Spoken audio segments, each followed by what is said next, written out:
Good morning po and welcome po sa ating devotion, episode number 6 ng ating series dito sa Book of Jonah. I hope the audio is okay po and hopefully the Wi-Fi situation is good enough to finish this morning's devotion po. Welcome po sa bawat isa, to my parents, Sir Lua, Sir Alex, to my wife, Tita Vicky, Brother Gibrel, Sister Jocelyn, and to my sister Milka, Sister Judy Ann, and thank you for those who's been greeting me. Happy birthday, salamat po sa inyo. Also, happy birthday kay Sister kay Tita Aida de los Reyes. So, happy birthday po sa inyo. Morning din po, my heart rings melody and Sister Marlin din po. And hindi po tayo magtatagal this morning. Obviously, it's going to be a busy day for me.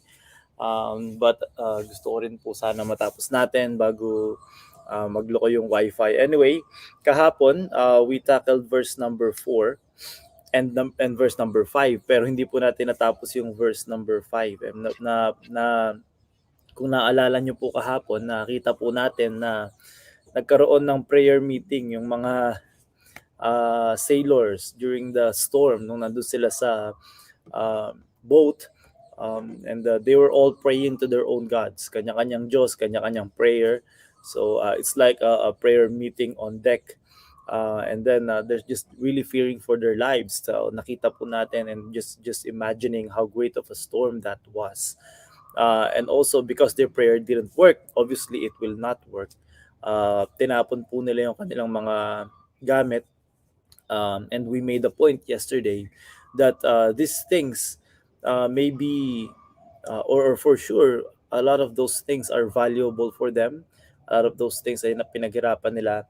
But we've learned that there comes times in lives, in times of crisis, that even the most valuable things para sa'yo ay will become worthless. And that's a great application there, I think. Um, Here, tapusin po natin yung verse number 5, kasi hindi po siya natin natapos. And nakita po natin while basahin ko lang po yung verse, sabi dito, "Them the mariners were afraid and cried every man unto his own God." So there's that prayer meeting there. "And cast forth the wares that were in the ship into the sea to lighten it of them." Pero ang focus po natin itong last part ng verse number 5 and hindi po tayo magtatagal. Sabi dito, "But Jonah was gone down into the sides of the ship, and he lay and was fast asleep." So yun po yung ating pag titignan ngayon, and just make some application of this word, fast asleep, and why Jonah was sleeping. Uh, First thing that we can notice here was that Jonah is in the cargo of the ship. Um, and doon po siya sa lugar na hindi kasama yung mga tao, and he just wanted to be left alone. Ganyan naman po talaga. I don't know, but sa atin po mga believers, whenever we run away from God and we know that we're disobeying Him, it's very obvious na hindi po talaga tayo, hindi, we're not really ourselves. Hindi tayo, we know there's something wrong in our lives. And Jonah was just there at the cargo hold of the ship, and he was sleeping. The word asleep here, in the Greek, and what it really means is that it is a deep sleep. Okay, it's a sleep that is so deep that he's not awakened by this storm, a storm that is so violent that even seasoned seamen were just afraid of it. And yung mismong kanilang mga sinasakyan is they're afraid na it will just break any moment. So that kind of a deep sleep. I don't know if naranasan nyo na magkaroon ng ganong kasi lalim na tulog o ganong kayo kalalim matulog. But that is what Jonah was doing. And throughout the storm and all of these things, siya ay natutulog pa din. And this is a picture of a lot of believers today. Lalo na po ngayon, during this time of pandemic. believers are sleeping, uh, and not realizing that this world is in turmoil, that the maraming tao that are dying, especially during these days, the past 2 years, um, and not realizing that many people are dying without Christ and they're going to hell. And some believers act like nothing's happening at all.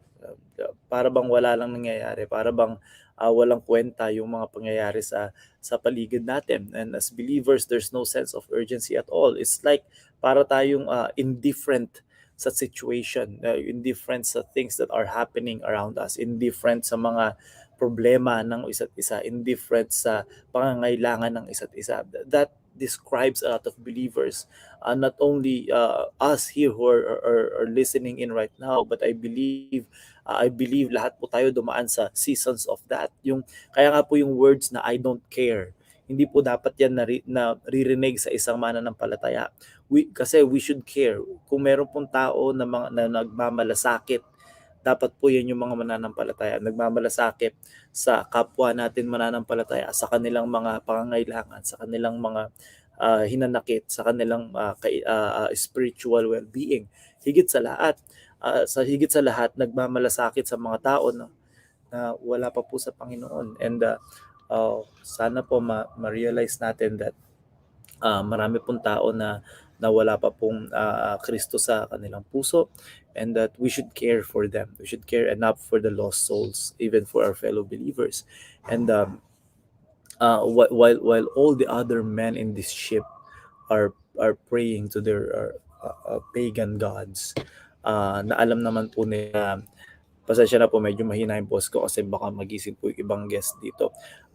Alam naman po nila na although na hindi, alam po natin na hindi totoo ang kanilang mga Diyos, pero itong nag-iisa, nakilala ang tunay na Diyos, siya pa yung natutulog. Ano po?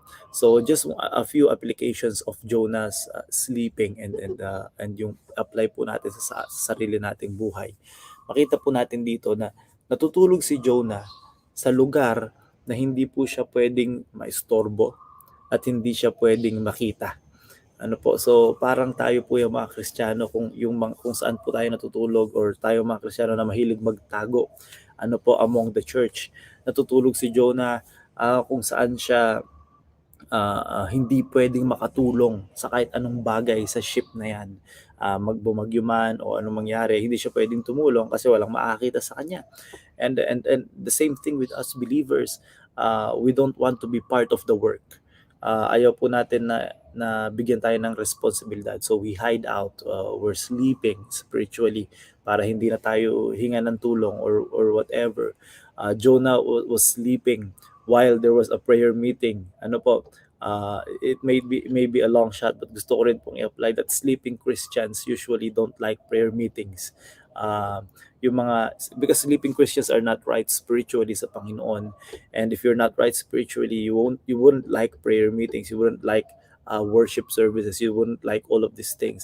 Actually, umaattend ka lang dahil kailangan, pa-check attendance, Sunday morning lang, hindi na babalik sa afternoon.